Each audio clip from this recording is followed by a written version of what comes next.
What's up everyone, it's Nicole and it's time for another PC case review.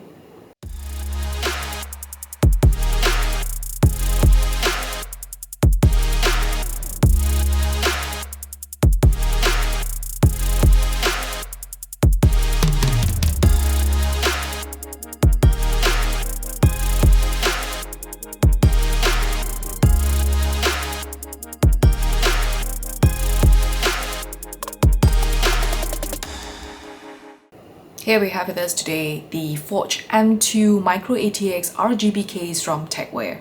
Now I really enjoy building in smaller PC cases and genuinely appreciate what these small PC cases can do for us, especially for most of us who do not have a huge or wide work desk and not quite keen to have our PC sitting off the desk. So with these smaller PC cases, it just takes up smaller footprint on the desk and make everything compact and minimalist. The Forge M2 is available in both black or white. I have the black one here, and it sports a matte black look all around. And it stands at 350mm by 200mm and 390mm tall. To give you an idea of how it's actually sized, I have it here side by side with the Cooler Master NR200 as well as the SSUPD Meshlicious. With the Meshlicious on the left, the Forge M2 in the middle, and the NR200 on the right. So although the Meshlicious as well as the NR200 are mini ITX cases, the Forge M2 is really a micro ATX, and in terms of size it looks very similar, very close, not exactly a lot bigger. Now let's take a minute and look at this case in detail. The Forge M2 is designed to focus on optimizing airflow. So here in the front panel you have it full mesh, and for added design variety you have this polygonal mesh design that looks kind of fancy, and when lit up by the RGB fans, you just cast these little shadows to emphasize those angles. Really nice. At the left of the front panel, you have a subtle Tecware logo. You might find this case familiar, as Tecware did have a mid-tower forge case which looks similar but bigger and has 3 fans in the front panel instead of 2. Pre-installed in the case are 320mm ARGB fans, 2 in the front panel, and then we have 1 at the rear panel. You can toggle between the 14 different lighting modes via the LED button on the top of the case, or synchronize them via 3-pin 5V RGB header to the motherboard. On the top of the case, you have the cutout for hot air to disperse from, that's nice, and for I/O you have the on-off button, a LED button, 2 USB 3.0 ports, a headset jack, and a microphone jack. Looking at the rear of the case, you have the pre-built fan, 4 removable slots, and the space for the power supply. Fairly straightforward case. On the left side, you have the tempered glass panel, which allows you to showcase your PC components.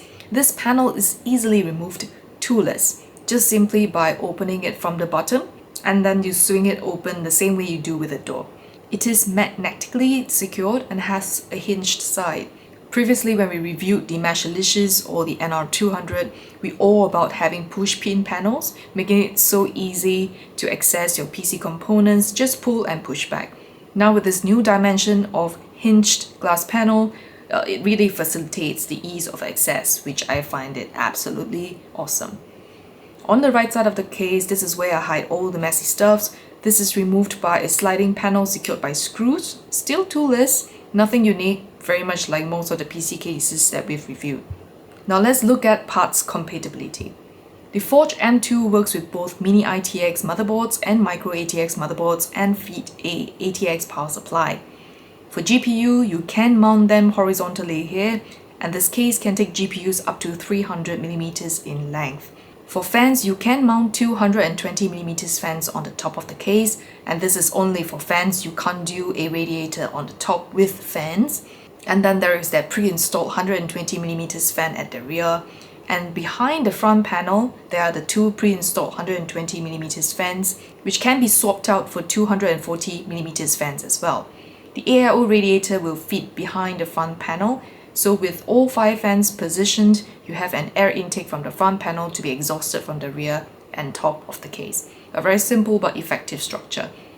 For storage, this case has a removable HDD storage cage and can fit 2 3.5-inch HDD or 2 2.5-inch SSD drives in the cage, and then you can mount a third 2.5-inch drive here. Now, earlier on we spoke about the AO radiator being mounted behind the front panel. So if you are using a 280mm AO radiator, you will have to remove the cage. Otherwise, you can't fit the full length of the radiator vertically. You know, this case vaguely reminds me of the Aftershock PC case that we recently talked about in the Power Color Hellhound 6600 XT review. With the exception that it is white, the polygonal mesh was in white. I guess the key similarity were the polygonal mesh as well as the hinge door. But somehow this feels a little bit smaller. Maybe it's the color. And then it had one more button in the I/O, which I had no idea what it is for. So pretty similar case. And the resemblance is probably just because the hinge door. So I guess that's the upcoming trend for PC cases.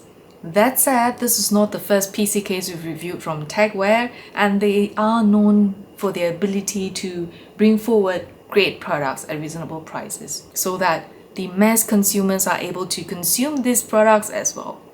This Forge M2 retails at about 65 Singapore dollars, and just by plain conversion about 50 US dollars. And we mustn't forget, it comes with 3 RGB fans. I can't emphasize enough, but where do you find a micro ATX case with 3 RGB fans packed in the build and a hinge door for less than 50 US dollars?